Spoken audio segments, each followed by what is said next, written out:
Well, India and Nepal share a relationship which is usually known as Roti Beti Ka Rishta. With me is the Foreign Minister of Nepal to speak about this relationship. So, how do you see this relationship? And you're hosting a summit, an event later this year. Can you talk about that event also?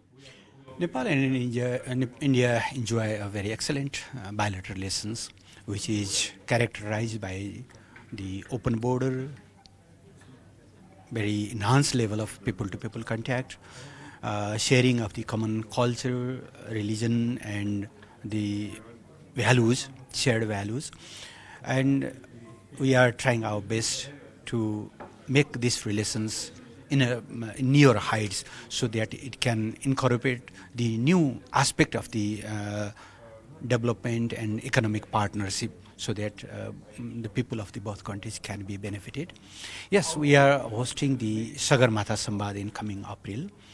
Sagarmatha Sambad, which means the Everest Dialogue, is a permanent dialogue forum aiming to bring the policymakers, academia, scientists, private sector and civil society to discuss and explore the ways of the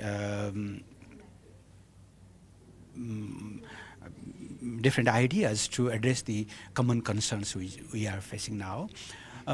This year we will host the Sagarmatha Sambad in the theme of climate change, which main theme is climate change, mountains and the future of humanity, in which we will discuss about the adverse effect of the climate change.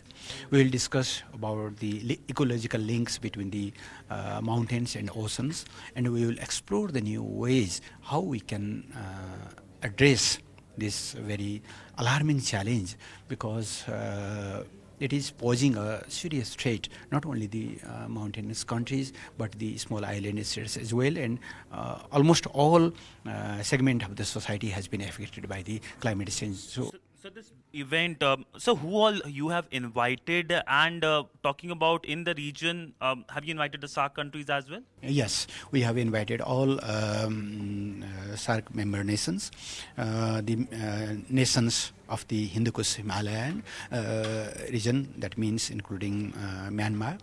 We have invited some small island states, some European friends, American friends, Latin American friends, and some friends from Africa as well, keeping in the mind that this summit should be focused between in the ecological link between the mountains and oceans. So we have invited many heads of the states and the government, academia, scientists, researchers, and private sectors as well.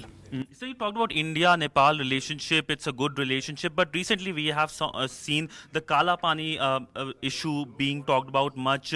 What do you would like to say to New Delhi? Are you in conversation with New Delhi regarding the resolution of this issue? Of course, we are in close contact, and we hope that very soon there will be a meeting between the two foreign secretaries, which is the authorized mechanism to settle this unresolved issue, and we are optimistic that through the diplomatic discussions and with the basis of the historical evidences, maps, treaties, we can solve, and we should solve, because we would not like to carry on the baggage of the history, because we would like to focus in the future. So, SAARC is another thing which is being talked about a lot. You chaired the SAARC informal meeting in New York. What is the future you see of this grouping, and do you see that BIMSTEC replacing this grouping finally? No, I don't think so, because SAARC has its own history, its own strength, and its own perspective. So it cannot be and should not be replaced by any other mechanisms. Both regional cooperation, the SAARC and BIMSTEC, can move together. So we should not to look this as an exclusive, exclusionary. They can be work as a complementarity.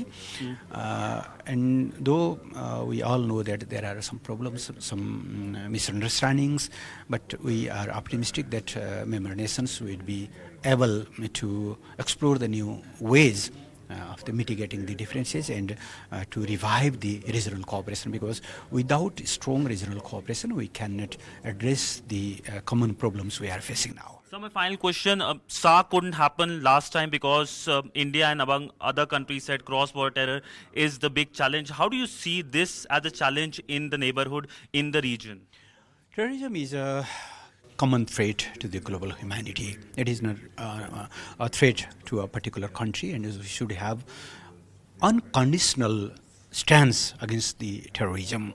And any forms and manifestation of the terrorism should be condemned. It should be resisted. It should be protested, and it should be defeated. There is no any ifs and buts.